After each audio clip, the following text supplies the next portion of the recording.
Ghost of the Void. The battle had raged for hours. Humanity's defense fleet hung in tatters around Proxima Station, the last major human outpost in the Orion Arm. Captain Ilara Voss gripped the command rail of the battleship Solaris as another salvo of Krell weaponry tore through their port shields.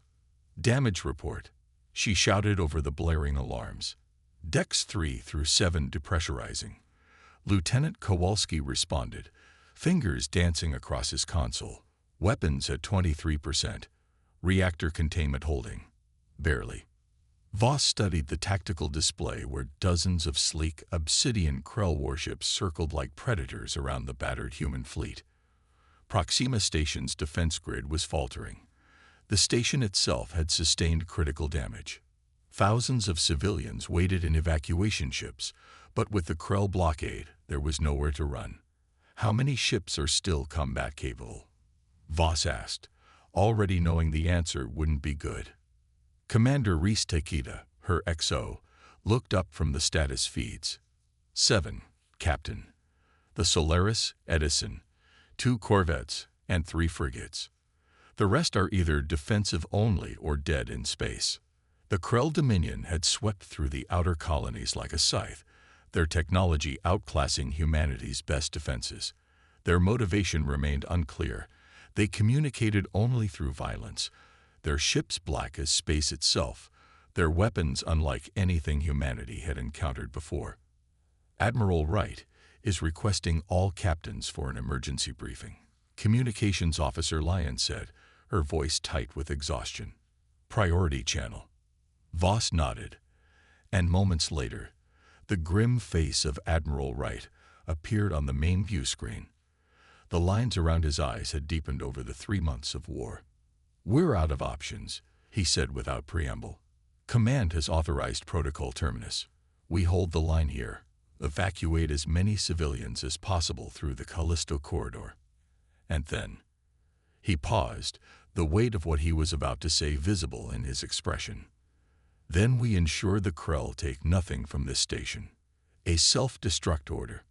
Proxima Station, home to over 50,000 people, and the heart of humanity's scientific advancement in this sector, would be reduced to atoms, along with everyone who couldn't evacuate in time." "With all due respect, Admiral," Voss found herself saying, "we haven't exhausted all options. If we reconfigure the Solaris's main cannon tow—" "Captain Voss," Wright interrupted, "your combat record is exceptional. But this isn't a battle we can win conventionally. The Krell outnumber us 6-1, and their technology is beyond our current capabilities." The tactical officer, Martinez, suddenly straightened at her station. "Captain, I'm detecting an anomaly at the edge of the battle zone." "What kind of anomaly?" Voss turned away from the Admiral's face. "Unknown, ma'am. Some kind of spatial distortion. It's—" Martinez frowned. "It's growing." The main view screen shifted to show a section of space where something impossible was happening. The void itself seemed to ripple, stars temporarily distorting as if viewed through water. "All ships, maintain positions," Admiral Wright ordered, his attention also diverted to the phenomenon. "Is it a Krell weapon?" No one had an answer. The Krell ships had ceased their attack, their formation breaking as they turned toward the anomaly. They seemed as confused as the humans. The distortion expanded, and from within it emerged a massive shape, a ship, but unlike any in the human fleet. Its hull was slate gray, scared by what looked like centuries of battle. The design was unmistakably human, but ancient, from another era of spacefaring. "That's impossible," Takeda whispered beside Voss. "That can't be." Recognition dawned across the bridge. Every cadet at the academy knew the silhouette. The UNSV Vanguard, humanity's most advanced warship, lost with all hands 40 years ago during the Battle of Sigma Draconis. It had been the crown jewel of the fleet, filled with experimental technology. Commanded by the legendary Admiral Helena Chen, the ship had vanished without a trace during a pitched battle against Centauri separatists. "The Vanguard was destroyed," Admiral Wright said, his voice hollow. "There were no survivors. Yet there it was, appearing like a ghost from the void. The ship moved with unnatural grace for its size, gliding between the stunned combatants. It showed no running lights, no identification signals. Its hull seemed to absorb light rather than reflect it. The Krell reacted first. 3 of their destroyers broke formation, accelerating toward the vanguard with weapons charging. Energy signatures spiked on tactical displays as they unleashed a barrage that should have vaporized any human vessel. The shots never landed. They simply vanished, meters from the vanguard's hull. Not deflected, not absorbed by shields. They ceased to exist. Then the vanguard responded. There was no visible weapon discharge, no energy buildup that sensors could detect. One moment, a Krell destroyer existed. The next, it was simply gone, leaving not even debris. What did we just witness? Takeda asked, his voice barely audible. Before anyone could respond, the vanguard struck again. 2 more Krell ships vanished from existence. The remaining Krell vessels began to retreat, their organized withdrawal quickly descending into chaos as the vanguard pursued them with the same inexorable, silent efficiency. "It's protecting us," Lieutenant Kowalski said. Voss wasn't so sure. The vanguard wasn't responding to hails. It moved with purpose, yes, but there was something disturbing about its actions, a coldness, a precision that felt inhuman. "Captain," Lion called out, her hand pressed to her earpiece. "We're receiving a transmission. It's coming from the vanguard." "Put it through," Voss ordered. Static filled the bridge, then a voice, distorted, layered, as if multiple people were speaking in perfect unison. "We were abandoned. We did not die. We evolved." A chill ran down Voss's spine. "This is Captain Ilara Voss of the UNSV Solaris. Identify yourself." "We are the crew of the Vanguard. What remains of us?" The voice seemed to emanate from everywhere at once. "We have returned." Admiral Wright leaned forward. "This is Admiral Thomas Wright. The Vanguard was lost 40 years ago. Who are you really?" "Time flows differently where we have been, Admiral." The voice carried no emotion. "For us, it has been centuries. We have seen the birth and death of stars. We have learned the language of the void." The tactical display updated as the Krell fleet continued to be systematically erased from existence. Not destroyed, erased. No debris, no energy signatures, no distress calls. They simply ceased to be. "My God," someone whispered on the bridge. The Vanguard's mission was to test an experimental phase drive. Wright said slowly, "Something must have gone wrong." "Not wrong," the voice corrected. "Beyond. We phased beyond the boundaries of conventional spacetime. We saw what exists between realities. It saw us too. It changed us." A heavy silence fell over the bridge. The implications were staggering. The Vanguard hadn't been destroyed. It had been transformed. "Why have you returned now?" Voss asked. "We felt the Krell. Their existence is an aberration. They do not belong in this reality. We have come to correct this." As they watched, the last of the Krell fleet attempted to jump to FTL. Before they could, they too vanished, leaving only the human fleet and the Vanguard in orbit around Proxima Station. "Captain," Martins reported, voice shaking, "the Krell fleet is gone. All of it." Voss exchanged a glance with Takeda. The Krell had been systematically destroying human colonies for months, their technology far superior to anything humanity possessed. And this ghost ship had eliminated them in minutes. "What happens now?"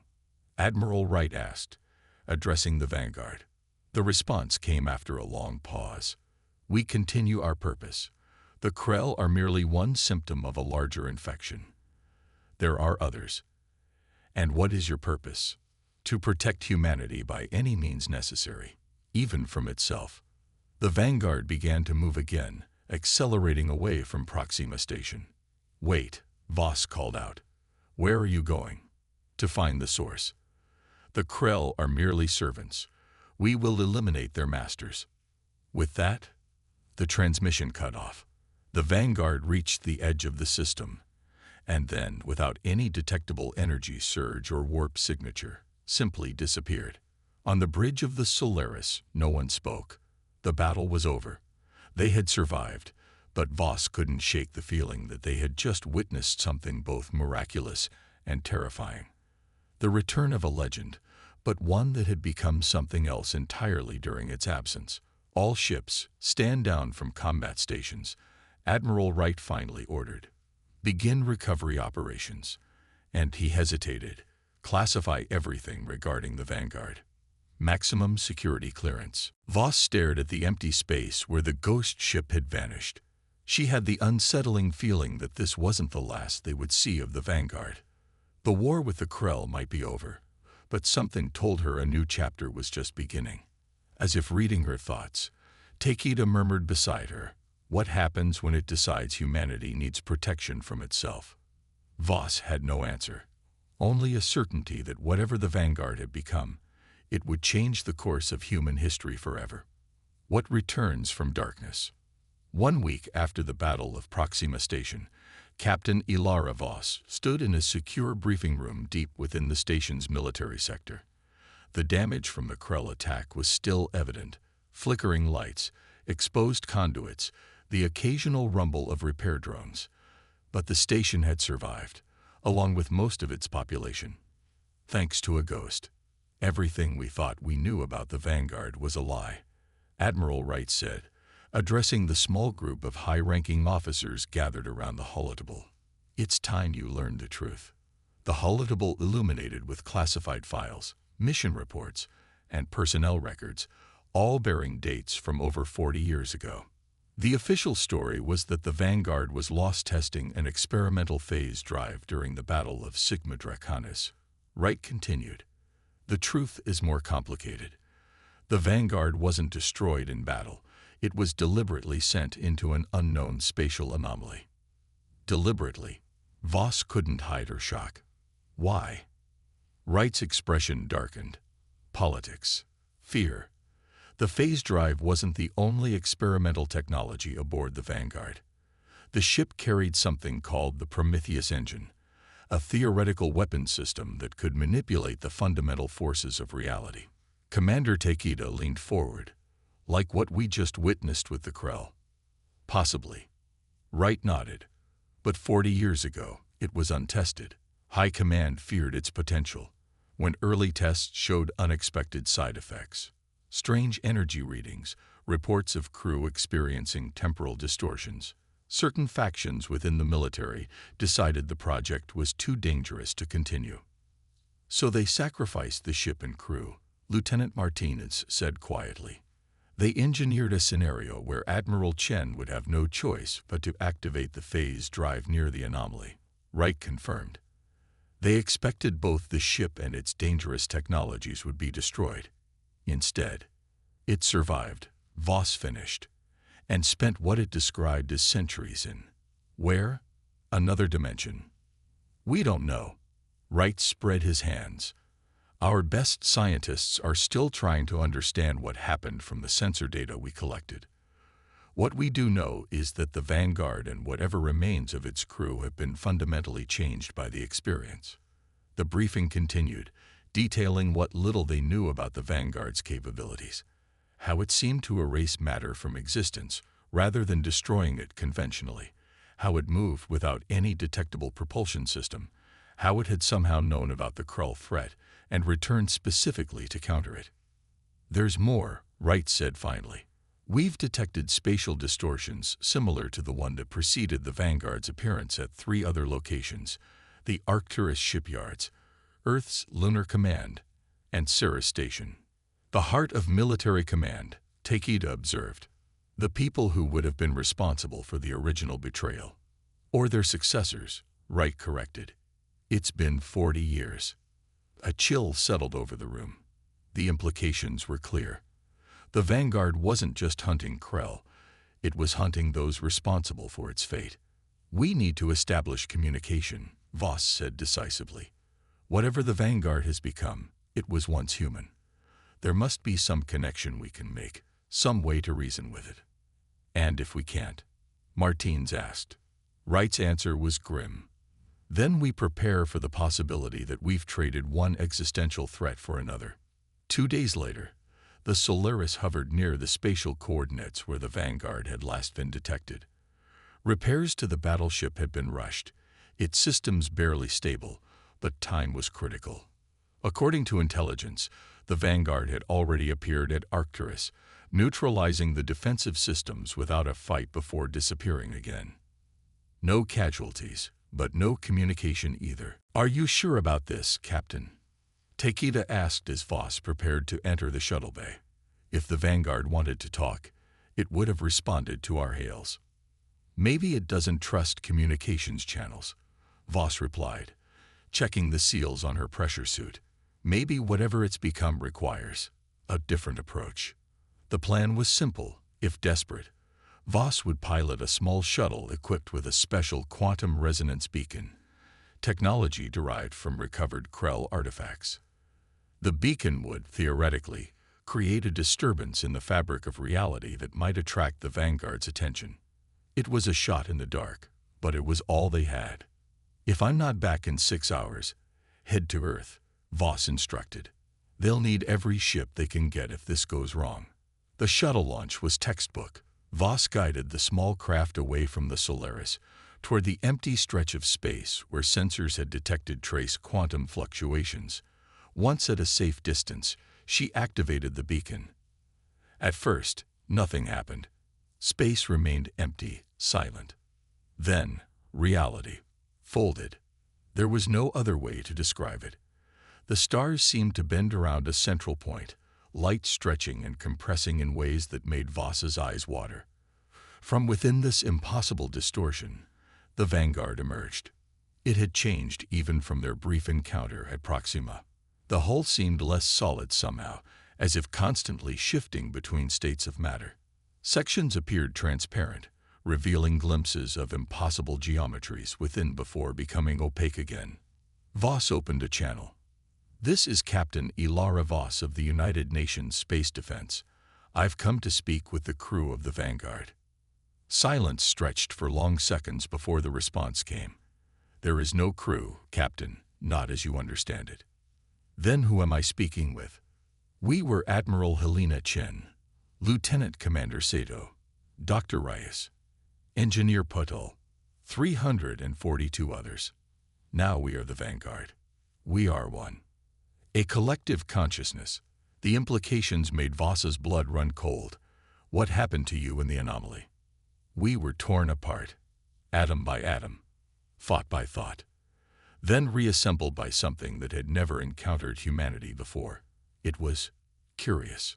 And now you've returned to take revenge on those who sent you there.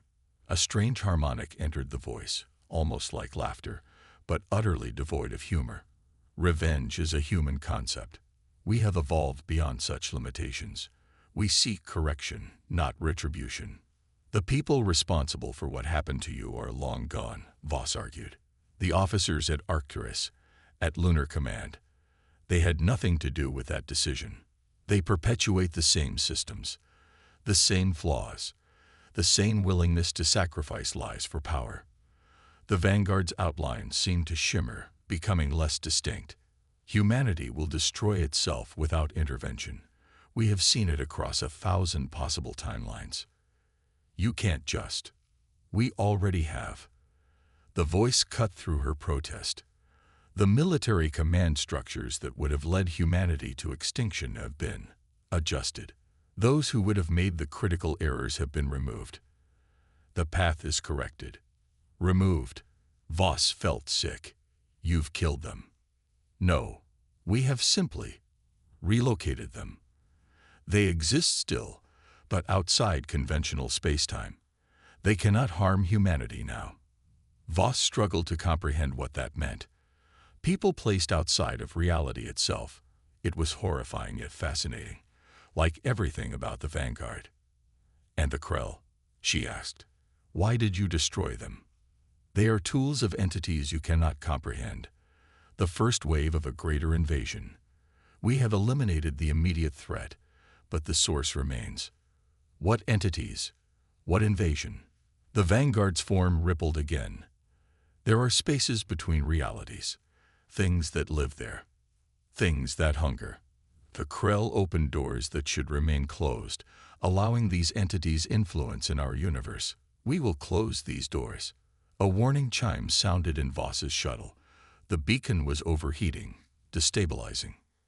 Captain Voss, the Vanguard said, its tone shifting subtly.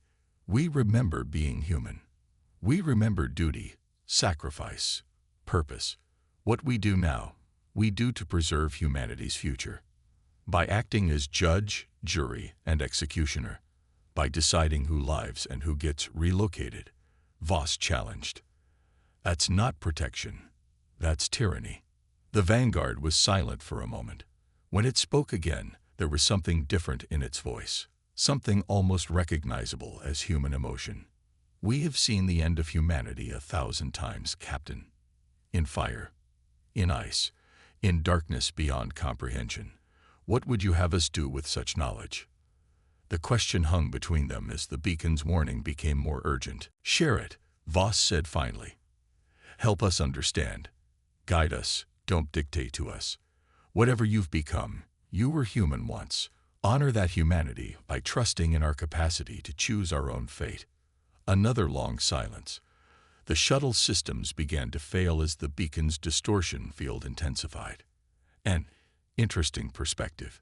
The Vanguard's form seemed to solidify slightly. Perhaps there is still something human within us after all. We will consider your words, Captain Voss. The distortion around the Vanguard began to expand. Wait, Voss called out. Will you return? We will watch. We will wait. And if humanity proves worthy of survival, we will help you face what comes from beyond the void. With that, the Vanguard folded in on itself, reality bending around it until it vanished, leaving only empty space and a failing shuttle. As Voss struggled to restore power, her comms crackled to life with the Solaris hailing her. She took a deep breath and responded. This is Voss. Mission accomplished. I'm coming home. But as the Solaris moved to retrieve her shuttle, Voss stared into the depths of space where the Vanguard had disappeared and wondered. Had she saved humanity from its protector or merely postponed an inevitable reckoning? Only time would tell. And according to the Vanguard, time was something humanity might have precious little of. In the darkness between stars, something was coming, and even legends reborn might not be enough to stop it.